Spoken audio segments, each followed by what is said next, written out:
a warm welcome from everyone at our booth at AYSBERG for our Tea&Talk session on the third day of Logitrans exhibition in Istanbul. Today we have a very specific and special guest coming from a long way around, and he is Mr. Rupert Lees. He is the senior manager eChannels of Lufthansa Cargo, and we are very glad to have him with us today because the topics we are going to talk about is really very interesting and hot topics, the digitalization in the air cargo industry. Welcome. Thank you very much for your invitation. You're welcome. It's a great opportunity to have you here today because we are sure that we are going to have very important information to get from your deep experience and knowledge. Mr. Lees, we know that Lufthansa Cargo is very much into the topic of digitalization, and you are working really hard to do the best of it. So the questions today will mostly focus on your digitalization issues, what you're doing at Lufthansa Cargo. Mm-hmm. So let me start asking you your view on digitalization over the last decades, and where are we today? All right. We still have a bit to go. I can take this up front. And I think the industry started with the first electronic solutions about 40 years ago by having very simple electronic messages about cargo information. And we still use that today, actually. It's still an industry standard. And then around the 2000, we all jumped into the hype at online portals. And there was already back then the idea of marketplaces in the industry. But we didn't quite have the technology yet. Yeah? With huge data of information we had to provide as an airline to a platform with regards to air freight rates, for instance.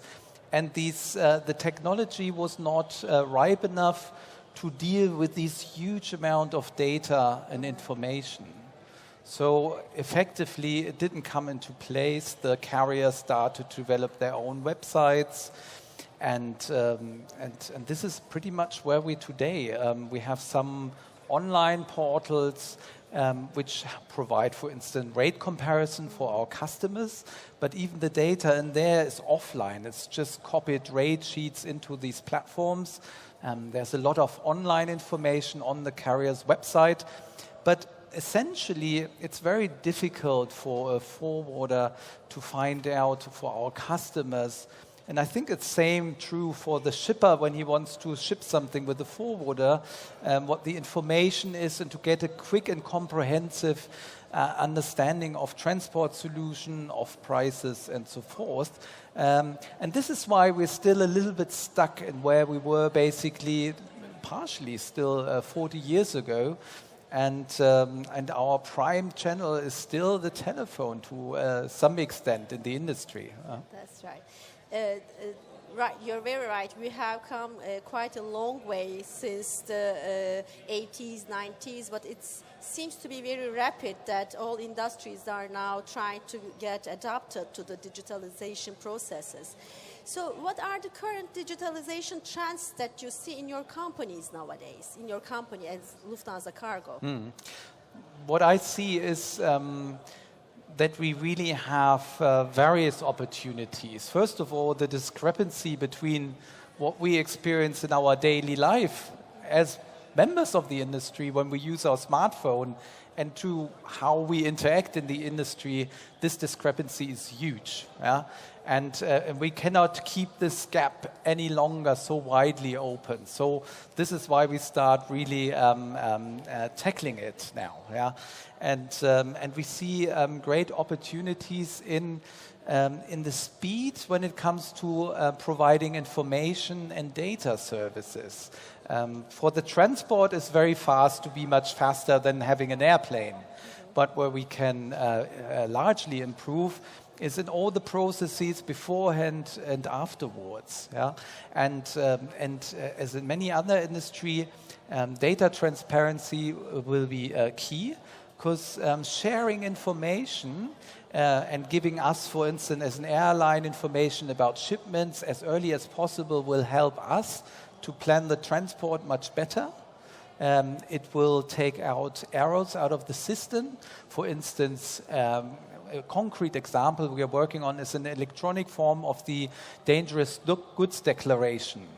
And here it's usually a paper document.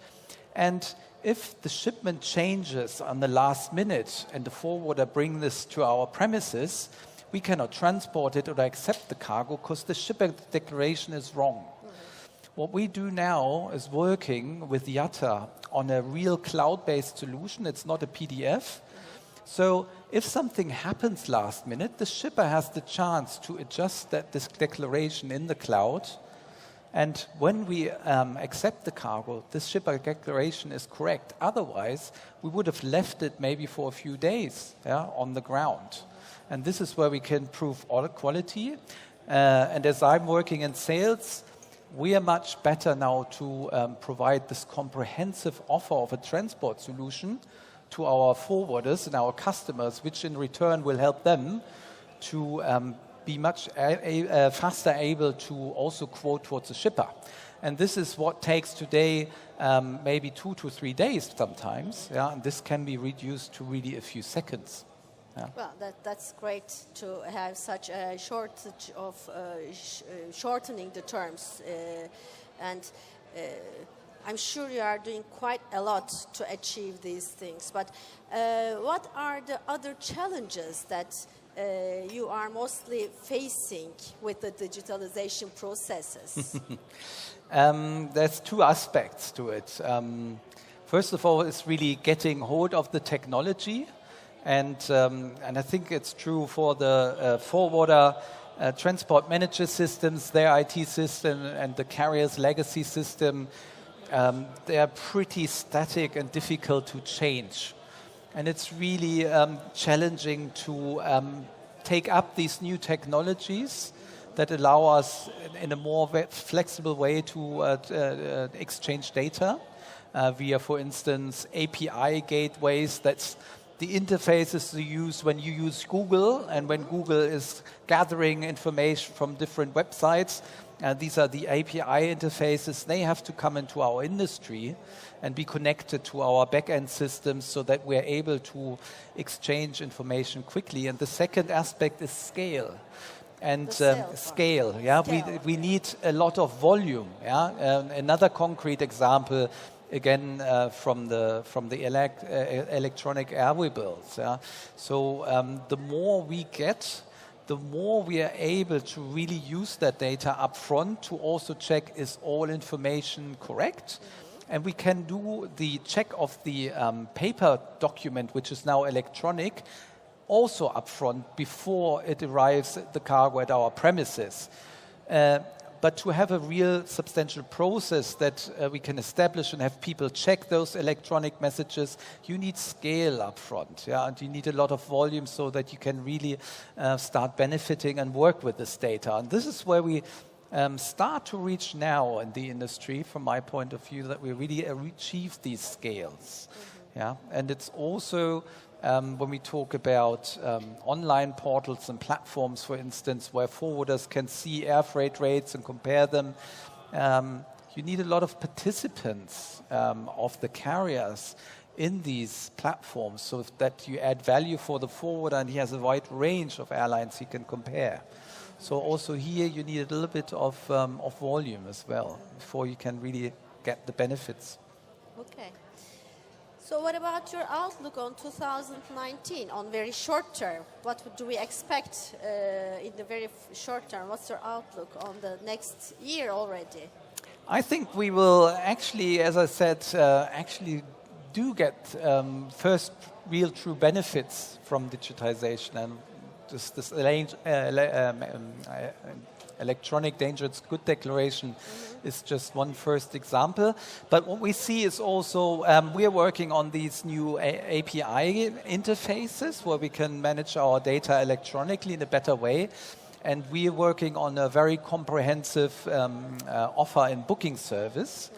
And we hear that other carriers are doing this as well. And we believe that next year is a year a little bit of change, where these new services and information services come into the industry and will be applied to online platforms. We also see a lot of startups coming into the industry. They're coming with new ideas. They try to take complexity out of the system. And they will launch services also in 2019. I think it's a bit of the year of change, I could almost say. Yeah? That's great to hear, because we see here and realize that there are quite a lot of steps that are taken, also with the startups, as you already mentioned. But let me ask you one thing here. You said all other carriers are, of course, working on their own digitalization systems as well. But is digitalization something that different companies should compete on, or is it something that the players of the air cargo industry also have to cooperate with? What do you think about the standardization of the processes? To what extent should the companies compete with each other, and to what extent should they cooperate as well? I think it's actually a bit of both. Yeah. On one hand, we definitely need standardization. For instance, if a shipper wants to place a shipment with a forwarder, and we want to do it really digital, we have to understand the quality and the details of the shipment. So the shipper has to describe the cargo.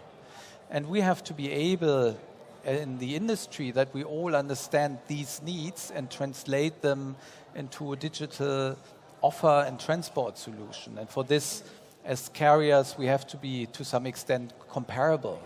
And have to stop working on too much differentiation, maybe, on our product portfolio. On the other hand, digitization is also a criteria for differentiation. Yeah, and we see it also as very important as Lufthansa to be able to understand specific needs of our customers and, of course, offer the best possible solutions. And we like to say, like to be the forerunner of this, of course. So there's two sides. Yeah, from an airline side, my role as a Lufthansa employee, I see, of course, the differentiation potential. Yeah. But as an industry, we need, again, scale and volume. Yeah, and to some degree our standards, because isolated solution won't get us anywhere, and that's what and that's the reason why we're stuck and haven't developed very much as well. So does it mean, or could we understand it, that you are also in connection and in contact with the other carriers as well to find some common solutions as well? Do you have, for example, such a platform where you come together and discuss about the future of digitalization processes for the air cargo industry? There, of course, is the IATA. Yeah, and they're working on XML standards, and this is a topic where we want to play an active role and also point out that there's a need for certain standards. The challenge at the moment, I think, is that the technology development is going so fast with these startups and these APIs, and that you have to balance a little bit both. Yeah, on one hand, to create standards and establish these takes a long time. At the same time, you have to handle all that new technology already. So we have to find ways there a little bit, and I think this is how the current status is there. Okay. So when we know and hear from you now that you would like to be the forerunner of the industry, I'm sure every day you have fantastic ideas and a lot of brainstorming and a lot of different things to think about. What is the most fantastic, the craziest thing you can imagine about the future of air cargo industry thanks to digitalization processes? What will we see in the farthest future? Okay, you asked for the farthest. Yeah? The farthest future. The farthest future will be that our Lufthansa cargo manager in Turkey, Hassan, will simply activate a machine and will beam the booth of ours back to Frankfurt so we can use it again. But in the maybe not too far away future, I think that drones and very potential drones that can take a lot of payload, yeah, of maybe several hundred kilos, maybe a ton, yeah, that they will be also coming into the industry, and that you can much more in a flexible way plan your shipments and really take it straight maybe to the big hubs of the for the long distance flights, yeah, and utilize these technologies, and of course all digital via your iPad. Maybe from door to door as well. Particularly also from door to door, sure, yeah. Yeah, that would be great. Yes. Is there anything that you would like to add or tell us about processes in Lufthansa Cargo, the industry, or any other thing that we should take into account when we are doing our preparations and plans for future? Yeah, I think one important aspect you mentioned was also the standardization. And I think digitization itself, for me, doesn't have any value in itself. It's how you apply digitization and where you see the chances to really improve the situation. I think this is what the industry has to come to terms with, and really as a joint ecosystem. Yeah, we have to find out in the cooperation with our customers, the forwarders, how we can best serve the shipper together, what standards we need, and I think this is very, very important, and that we start think about these things at the moment, and also actively take up these trends and don't feel threatened by it. There will be a lot of challenges. I think the world will be more diverse for us with these new digital solutions, because we will develop at different paces.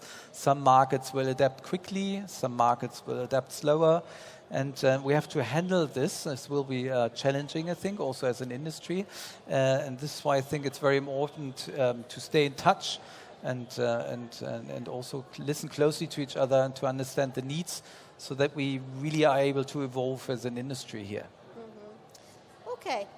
Thank you very much for all the information you provided us today, Mr. Lees. That was great and perfect to hear all those things from you personally. And thank you everyone for listening to us. And this makes the end of our interview with Mr. Lees, and hope you the best.